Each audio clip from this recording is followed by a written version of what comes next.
پناہ میں تجھے کوئی کچھ نہیں کہے گا۔ تو آپ ابن داغنہ کی پناہ میں مکے میں داخل ہوتے ہیں۔ ابن داغنہ اہل مکہ کو بلاتے ہیں، مکہ کے سرداروں کو بلاتے ہیں کہ آج کے بعد ابوبکر میری پناہ میں ہے، اسے کوئی کچھ نہ کہے۔ ابوبکر اپنے گھر میں جس طرح چاہے اپنے اللہ کی عبادت کرے، کوئی اسے کچھ نہیں کہے گا۔ تو صدیق اکبر نے اپنے گھر میں اللہ کی عبادت کرنا شروع کر دی، گھر کے صحن میں نماز پڑھتے، اونچی آواز سے قرآن حکیم کی قرات کرتے، تو ارد گرد کے بچے بھی عورتیں بھی آپ کی زبان سے قرآن سننے کے لیے جمع ہو جاتی۔ قریش کو پھر فکر پڑ گئی، یہ تو وہی بات ہوئی، اگر ہماری عورتوں نے ہمارے بچوں نے اس قرآن کو سن لیا ہمارے ہاتھ سے نکل جائیں گی۔ بلاتے ہیں ابن داغنہ کو کہ ابن داغنہ ہم نے پناہ دی تھی، لیکن دیکھ لو ابوبکر اپنے گھر میں قرآن پڑھتے ہیں، ان کے قرآن کو سننے کے لیے ہمارے بچے ہماری عورتیں وہاں جمع ہو جاتی ہیں، اسے روکو۔ ابن داغنہ آتے ہیں کہ ابوبکر تجھ کو میں نے پناہ دی تھی، تم یہ کام چھوڑ دو۔ تو آپ جواب دیتے ہیں کہ ابن داغنہ اگر تیری پناہ میں مجھے قرآن پڑھنے کی اجازت نہیں ہے، اپنی پناہ لے لو، مجھے اس کی ضرورت نہیں ہے، میرے اللہ کی پناہ کافی ہے، میں تیری پناہ کے لیے قرآن کو نہیں چھوڑ سکتا۔ یہ تھی قرآن حکیم کی تاثیر کہ اگر واقعتاً انسان قرآن حکیم کا فہم رکھتے ہوئے اسے پڑھے اور سنے تو پھر اس سے متاثر ہوئے بغیر نہیں رہ سکتا۔ ایک مشہور محدث امام مالک بن دینار کا واقعہ ہے۔ ان کا ماضی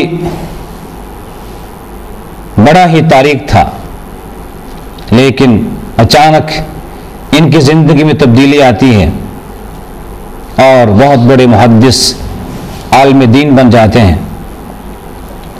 کوئی ان سے پوچھتا ہے کہ مالک بن دینار آپ کا ماضی تو یہ تھا، وہ کون سی چیز ہے جو آپ کے انقلاب کا، آپ کی زندگی میں تبدیلی کا سبب بنی؟ تو امام مالک بن دینار خود اپنا واقعہ بیان کرتے ہیں کہ اس انقلاب سے پہلے، اس تبدیلی سے پہلے میں پولیس کے محکمے میں ملازم تھا، اور اس محکمے میں جو بھی خرابیاں آج کے دور میں ہیں یہ تقریباً ہر دور میں رہی ہیں۔ تو مالک بن دینار کہتے ہیں میں شراب کا رسیہ تھا، شراب کا عادی تھا اور بہت شراب پیا کرتا تھا۔ میری ایک چھوٹی سی بچی تھی، مجھے اسے بہت پیار تھا۔ میں رات کو جب گھر جاتا اپنی بیٹی کو گود میں لے لیتا، میرے ایک ہاتھ میں شراب کا جام ہوتا تو میری بیٹی ہاتھ مار کر وہ شراب کا جام گرا دیتی۔